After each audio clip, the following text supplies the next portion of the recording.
pay more goddamn attention. That's what I should do. Okay. I think we're done here. Finally. It's time to talk to the captain and then get on the ship. See if I can quick travel there. That'd be nice. Wards? Maybe up here? Well, shit. I guess you can't. So guess what? Back in the elevator we go.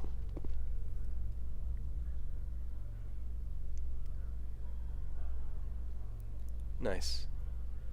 Binary Helix has settled out of court with a Krogan group that had accused the Genetics Corporation of fraud. The Krogan group had contracted Binary Helix to perform studies with a long-range goal of curing their genetic sterilization. The group later sued for a return of investment money when the study produced no viable results. That's super depressing. Thanks, elevator. Thanks. Somehow you always manage to brighten my day. No matter how down I'm feeling, you always manage to raise my spirits. Let's get the fuck out of here. Captain Ensign, motherfucker. I had questions, damn it. Oh, whatever. Let's go to the ship then. It's fine. I'm sure nobody's shedding a tear that I missed a conversation. See, this is another cool thing, just like the elevators, but this is cooler. There's no loading screen to get in the ship. You get in the airlock. Stand by, shore party. Decontamination in progress.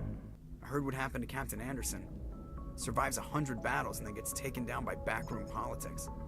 Just watch your back, Commander. Things go bad on this mission, you're next on their chopping block. This feels wrong. I'm ready. Saren's out there somewhere, and we're gonna find him. Everyone on this ship's behind you, Commander. 100%. Intercom's open. If you got anything you want to say to the crew, now's the time. Let's not be a dictator about it. I mean... This is Commander Shepard speaking. We have our orders. Find Saren before he finds the conduit. I won't lie to you, crew. This mission isn't going to be easy. Nobody's gonna help us. Humanity must do its part. Nobody's gonna help us. The Council wants to ignore this. That's no surprise. They never helped us in the past. No reason they'd start now. But we don't need their help. We can do this on our own. Oh yeah, he can't hide from us. Wherever Saren goes, we'll follow. Wherever he searches for the conduit, we'll be there. We will hunt him to the very ends of the galaxy and bring him down. This is the most important mission any of us have ever been on. The fate of an entire galaxy is at stake. We will stop Saren, no matter what the cost. Garrus, your low-res face is freaking me out, man. Well said, Commander. Captain will be proud. God damn, he doesn't. That's cold. I can't be that cold. The captain gave up everything so I could have this chance. We can't fail. Yes, sir. Epic speech. Now it's time to talk to everybody on the ship. We got a ship and you thought we were gonna go, but we're not. We're gonna talk to everybody on the ship. Commander, something you need? Just talking to people. I just wanted to stand here and stare longingly into your eyes, Joker. How you doing? How you doing, buddy? This is getting awkward.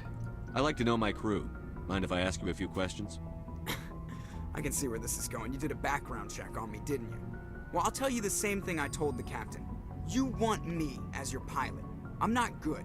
I'm not even great. I am the best damn helmsman in the Alliance fleet. Top of my class in flight school, I earned that. All those commendations in my file, I earned every single one. Those weren't given to me as charity for my disease. What? What are you talking about? Are you sick? You mean you didn't know? Oh, crap. Okay, I've got Vrolik syndrome, brittle bone disease. The bones in my legs never develop properly. They're basically hollow, too much force and they'll shatter. Even with crutches and my leg braces, it's hard to get around. One wrong step and crack! It's very dramatic, but I've learned to manage my condition, Commander. Put the Normandy in my hands and I'll make her dance for you. Just don't ask me to get up and dance unless, you know, you like the sound of snapping shin bones. Tell me about your disease. That's fucking... I need to know more about this Vrolik syndrome if I'm putting my ship in your hands. Yeah, of course you do. It's an extremely rare condition. Nobody knows exactly what causes it. Genetic, maybe. It's treatable, but there's no cure. They classify my case as moderate to severe. I was born with over a dozen fractures, hip, thighs, ankles. My bones were already breaking in the womb. 100 years ago, I wouldn't have survived past my first year. Lucky for me, modern medical science has turned me into a productive member of society. You're not gonna break a bone trying to fly the ship, are you? God damn, Shepard, I you're don't cold. fly with my feet, Commander, so I'm fine as long as I'm in this chair. I gotta be real careful when I get up to take a piss, though. I can do my job as well as anyone on the ship. Better, actually. So don't worry about it. I'm not trying to make you uncomfortable. Let's talk about something else. Whatever you want, Commander. How much of this do I have? Why does everyone call you Joker? It's a lot shorter than saying Alliance Flight Lieutenant Jeff Moreau. Plus, I love to make little children laugh. I was just thinking how much you remind me of Santa Claus. Look, I didn't pick the name. One of the instructors in flight school used to bug me about never smiling. She started calling me Joker, and it stuck. Tell me about your disease. Why didn't you ever smile? Hey, I worked my ass off in flight school, Commander. The world's not gonna hand you anything if you go around grinning like an idiot. By the end of the year, I was the best pilot in the academy. Even better than the instructors, and everybody knew it. They'd all got their asses kicked by the sickly kid with the creaky little legs. One guess who was smiling at graduation? Oh, damn. What's the status report about? How's the Normandy performing? Is she everything they said she'd be? She's the best ship in the fleet. If you've got a pilot who knows how to handle her. Balance isn't what you'd expect. Takes a while to get used to that oversized drive core we got stuffed in the back, and her power can sneak up on you if you're not careful. The Normandy's probably too much ship for your average Alliance pilot, Commander. Lucky for you, I'm anything but average. I Right. have to go. I should All go. right, see ya. Alright, well. There's more people on the ship that need talking to. Like, Navigator Presley. Hello? Presley! Hey! I'm trying to speak with... Fine, be that way. Fine. I don't need you. Wait. This is over here. Ah, yes. That's the way you move around on the ship. Because it's not the SR2, it's SR1. I forgot. Nope, not yet. Let me go over here. I think there's people over here. Loading. Is this like my room now? I guess it is, huh? Spiffing. Is there really no one around here? Ah, I knew it.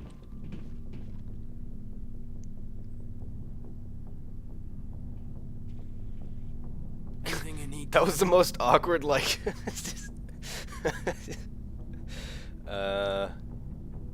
What's your opinion on the last mission? I don't see how we could have done things any better. At least not without getting to Eden Prime sooner. And we were on the scene faster than any other Alliance ship could have been. Just trying to get a sense of where the crew's at. Thoughts? I've wasted enough of your time for now, Commander. We'll have time for personal debriefings later. We'll talk another time, Lieutenant. No. Commander? Right now I'm talking to everybody. This is the thing that I'm supposed to be doing. Ooh, loot. That's handy. Ooh, hello. I'll take that. Oh, didn't need that. Okay. Yes, Commander? Is there something you need? I should go. Goodbye, Commander. I've already exhausted those conversations, I believe. Nope. I heard you getting excited that you thought we were going to be moving on with the game. Nope. There's actually one more level to explore. Down in the basement where we keep all the aliens. And Ashley, because, you know, she's Ashley. And Shop Guy. Looking for supplies? Yes. Let's see what you've got. You bet, Commander. I gotta check all these shops, even though I know I don't really need anything from them. Grenade upgrade. Pistols. Light armor that I can't afford, and that is marginally better than what I have. Yeah, goddamn it, it's a waste of time. Thanks for bringing me on board, Commander. I knew working with a Spectre would be better than life at CSEC. Have you worked with a Spectre before? Well, no, but I know what they're like. Spectres make their own rules. You're free to handle things your way. At CSEC, you're buried by rules. The damn bureaucrats are always on your back. Being a Spectre does have its advantages. Exactly my point. I know, because If I'm I've been a trying to take Spectre out for 20 suspects, minutes. It shouldn't matter how I do it, as long as I do it. But CSEC wants it done their way. Protocol and procedure come first. That's why I left. So you just quit because you didn't like the way they do things? There's more to it than that. It didn't start out bad, but as I rose in ranks, I got saddled with more and more red tape. CSEC's handling of Saren was typical. I just couldn't take it anymore. I hate leaving. You did the right thing. Life's too short to sit around waiting for things to happen. Yeah, you're probably right. Either way, I plan to make the most of this. Don't worry, Without Karis. CSEC headquarters looking over my shoulder, well, maybe I can get the job done my way for a change. We'll shoot some dudes in the face together. It'll be great. As long as you do your job well, you're free to go about your business as you see fit. Thank you, Commander. The Mako. Oh, the Mako. Let's talk to Rex. Nice ship you've got, Shepard. What can I do for you? What's your story, Rex? There's no story. Well, okay then. I'll see you later. Go ask the Quarian if you want stories. You Krogan lived for centuries. Don't tell me you haven't had a few interesting adventures. Well, there was this one time the Turians almost wiped out our entire race. That was fun. Big deal. They tried the same with us, but we fought them off. It's not the same. It seems similar enough to me. So your people were infected with a genetic mutation? An infection that makes only a few in 1,000 children survive birth? Lore. And I suppose it's destroying your entire species? Alright, alright. I suppose it isn't all the same. I don't expect you to understand, but don't compare humanity's fate with the Krogan. I was just making conversation. I wasn't trying to upset you. Your ignorance doesn't upset me, Shepard. As for the Krogan, I gave up on them long ago. Fucking Rex. The genophage infected us, but it's not what's killing us. What can you tell me about the genophage? Ask the Solarians if you want details. They made it. All I know, it makes breeding nearly impossible. Thousands die in stillbirth, and most never get that far. Every Krogan is infected, every one. And no one's rushing to find a cure. Why don't the Krogan try to find a cure? When was the last time you saw a Krogan scientist? Good point. You ask a Krogan, would he rather find a cure for the genophage or fight for credits? He'll choose fighting every time. It's just who we are, Shepard. I can't change that. Nobody can. Are your people really dying? We're sure not getting any stronger. We're too spread out. None of us are interested in staying in our own system. Lots of species have left their homes and prospered. But they go to colonize new worlds. We're not settlers. We're warriors. We want to fight. So we leave. Hire ourselves out. And most of us never go back. God damn, that's depressing. So long, Rex. Shepard. Commander? What's your opinion on the last mission? Kinda wish you'd got there sooner, Commander.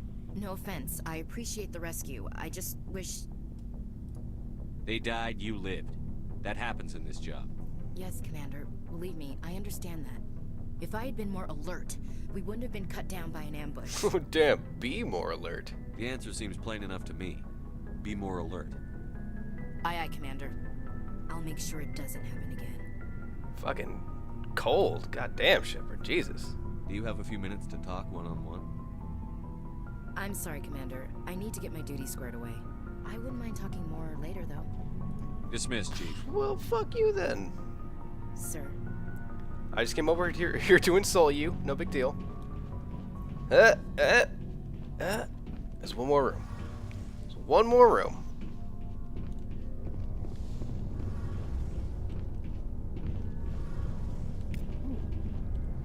Hey, Commander, you know that Quarian, Tally? She's been spending all her time down here asking me about our engines. She bothering you? I'll tell her to leave you alone. What? No, she's amazing.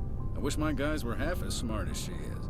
Give her a month on board and she'll know more about our engines than I do. She's got a real knack for technology, that one. I can see why you wanted her to come along. I didn't. I figured she'd be a real asset to the team. You got an eye for Tally, Commander, but I'm guessing that's not why you came down here. Fill me in on the IES stealth systems. How does it work exactly? You can't hide a ship out in space. They emit too much heat and radiation. Too easy for sensors to pick them up, unless you find a way to capture those emissions. So our stealth systems trap the energy we give off in storage sinks built into the ship itself. No emissions to give away our location. Eventually the sinks have to be vented. More than a few hours silent running and they overheat. Cook us inside our own hull. There's no way for anyone to detect us? A visual scan can still pick us up. Anyone looking out a window can see us plain as day. But you have to be pretty close to get an actual visual out in space. Most vessels rely on scanners. As long as the stealth systems are engaged, they can't see us. Not unless we accelerate to FTL speeds. Why doesn't it work with faster-than-light travel? Cranking up to FTL blue shifts our emissions, pushes them into frequencies too high to capture in the sinks. As soon as we make the jump, it's like setting off a flare. Sensors can pick up our location whenever we enter or exit FTL flight, but for short-range missions, our stealth systems are amazing, and we've got the only one. Fucking awesome. I want to know more about the Normandy. More tech. She's the best ship I've ever served on, probably the fastest vessel ever designed, and she's the only one using the new Tantalus drive core. What's so special about the Tantalus drive core? Proportionally, it's about twice the size of any other vessel. Not only are we faster, we can run at FTL speeds longer before we have to discharge the core. Cool. Where else have you served, Adams? If you name a class of Alliance ship, I've probably served on it. Everything from dreadnoughts and carriers right down to frigates like the Normandy. My last assignment was on the Tokyo, only a cruiser, but she was a good ship. Couldn't hold a candle to the Normandy, though. Carry on, Adams. Aye, aye, Commander. Your ship's amazing, Shepard. I've never seen a drive core like this before. I can't believe you were able to fit it into a ship this Well, small. I'm pretty awesome. Oh, wait, it wasn't me personally, but I mean, I'm starting to understand why you humans have been so successful. I had no idea Alliance vessels were so advanced. Gathering info on us? The Normandy's a prototype. Cutting-edge technology. A month ago, I was patching a makeshift fuel line into a converted tug ship in the flotilla. Now, I'm sitting on board one of the most advanced vessels in Citadel space. Yeah, I'm pretty I awesome. have to thank you again for bringing me along. Traveling on a vessel like this is a dream come true for me. You're into ships? I had no idea you found ship technology so interesting. It comes with being a Quarian. The migrant fleet is the key to the survival of my people. Ships are our most valuable resource. But we don't have anything like this. We make do with cast-offs and second-hand equipment. We just try to keep them running for as long as we can. Some of the fleet's larger vessels date all the way back to our original flight from the Geth. I can't believe your fleet's still using ships that are 3 centuries old. They're constantly being repaired, modified, and refitted. They aren't pretty, but they work. Mostly. We've tried to make ourselves as independent as possible on the flotilla. Grow our own food, mine, and process our own fuel. But some things we just can't make on our own. A patch to maintain the hull integrity requires raw materials we just don't have. That's why our pilgrimages are so important. Interesting, interesting. Tell me more about this lore. Tell me about your people. Our lives aren't easy. Resources are scarce, and we are constantly on the move. Everything we do must in some way contribute to the continuation of the migrant fleet. There are 17 million Quarians in the flotilla, and each of us relies on the others for survival. The bonds among my people are strong. Unfortunately, we have had to surrender many of the freedoms and civil liberties other species take for granted. What kind of freedoms? Well, it's illegal for parents to have more than one child. If our population grows too much, it would strain our resources to their breaking point.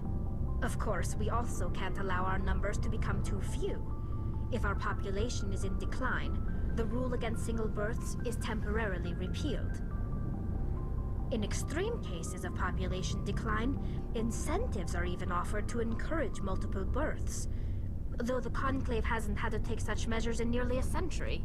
The Conclave? That's your government. The Conclave is our civilian branch of government. Each ship can elect a representative to serve on the Conclave and make decisions that affect the fleet as a whole. On matters that affect an individual ship, however, the captain has the final say. It's a tradition that dates back to the early days, when the fleet was governed by martial law. Fortunately, most captains nowadays are smart enough to have an elected council from their crew to give them advice and guidance. So the ultimate power rests with elected officials. In practice, the Conclave and the respective council for each ship tend to set the rules that govern our daily lives. But in theory, we are still under military jurisdiction. The 5 top-ranking military officials in the fleet serve on the Admiralty Board. These 5 have the power to overrule any decision by the Conclave in case of emergency. To do so requires unanimous agreement among the Admiralty, and they can only do this once. After that, the entire board must resign their posts. Damn. It's a safeguard that served us well. In nearly 3 centuries, the Admiralty Board has only overruled the Conclave 4 times. Oh, only? Oh, you don't say. I want to know more about the Geth. I doubt I can tell you anything you don't already know. It's been almost 3 centuries since they drove my people into exile. All I know is the story of their origins. What they were when we created them, and how they turned on us. Tell me of this lore. Interesting. The Geth were originally created to serve as an automated manual labor force. Initially, their intelligence was as limited as any VI. Over time, we made small modifications to their programming to allow them to perform more varied and complex tasks, bringing them closer and closer to true AI status. How come the council didn't step in and stop you? This wasn't true AI research. We may have been skirting the bounds of the law, but we never did anything that was actually illegal. The changes were so insignificant, so gradual, that we were able to control them. Or so we thought. But You know, one until thing they we rose up and underestimated overthrew was the you. power of the neural network.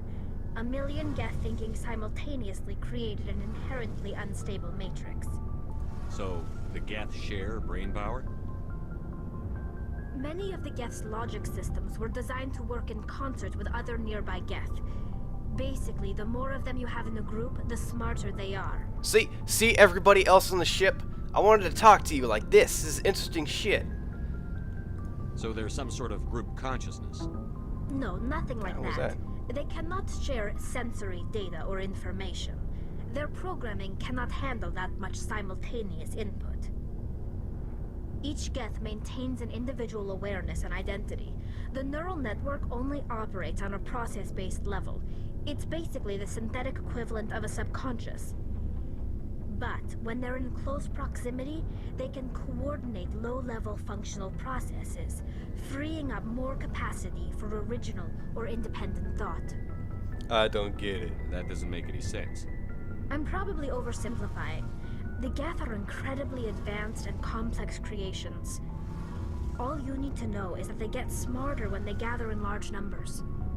As we built more and more Geth, their effective intelligence became more sophisticated, more abstract.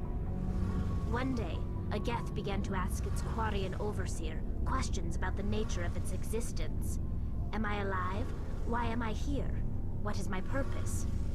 As you can imagine, this caused a near panic among my people. Why? I don't see what's so bad about those questions. The Geth were created to engage in mundane, repetitive, or dangerous manual labor. That's fine for machines, but it won't satisfy a sentient being for long. The Geth were showing signs of rudimentary self-awareness and independent thought. If the Geth were intelligent, then we were essentially using them as slaves. It was inevitable the newly sentient Geth would rebel against their situation.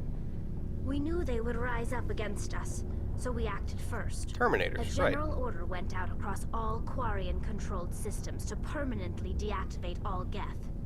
The Geth responded to this order violently. I'd imagine so. You didn't really think they'd just let you destroy them without a fight, did you?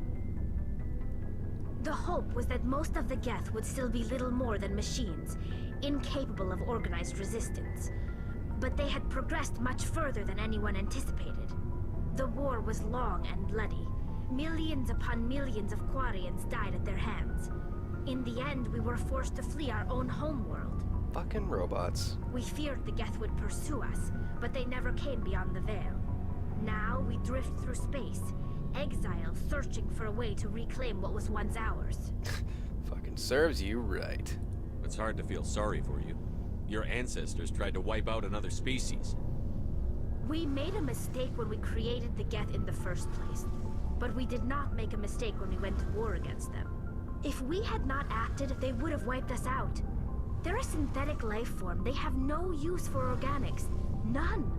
Why do you think they cut themselves off from the rest of the galaxy?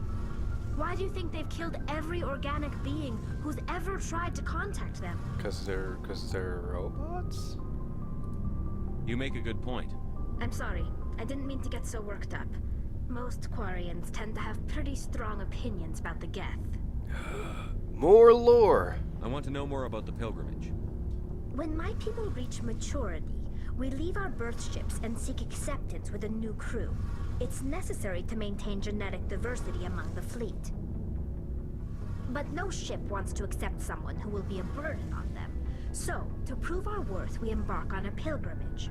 We set out alone, leaving the flotilla and our families behind us. We only return once we have found something of value we can bring back to the fleet.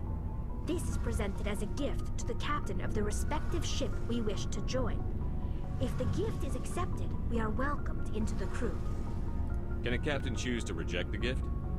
That doesn't happen often. Most captains are eager to increase the size of their crew. It increases their own standing in our society.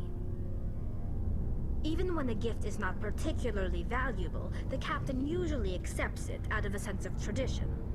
However, there is a stigma to presenting a substandard gift. I'd imagine it's not so. the best way to make a good impression on a new community. Most pilgrims don't return until they find something worthwhile. I can't believe they just send you off alone. It's not like they just cast us out. Before we leave, we are given lessons in how to survive outside the flotilla, and given gifts to help us on our journey. We also receive implants to fight off sickness and disease. Generations of living in an isolated and highly controlled environment have left our immune systems weaker than most. By the time we leave the fleet, we are well equipped for the pilgrimage. This is a rite of passage for all Quarians. If it were dangerous, our numbers would suffer. Virtually every pilgrimage ends with a triumphant return and the ritual presentation of the gift to one of the fleet's captains. Interesting. I want to talk about something else. Like what? Like nothing. I'm gonna get the hell out of here. See you later. I got 161 XP for that conversation. God damn. That's more than I got for some of the side quests I did on the Citadel. Worth. Alright, let's go to the bridge. Also called the something. The CIC. But I forget what that stands for. It's the bridge. Just the fucking bridge, right? It's my ship. I can call it whatever the fuck I want.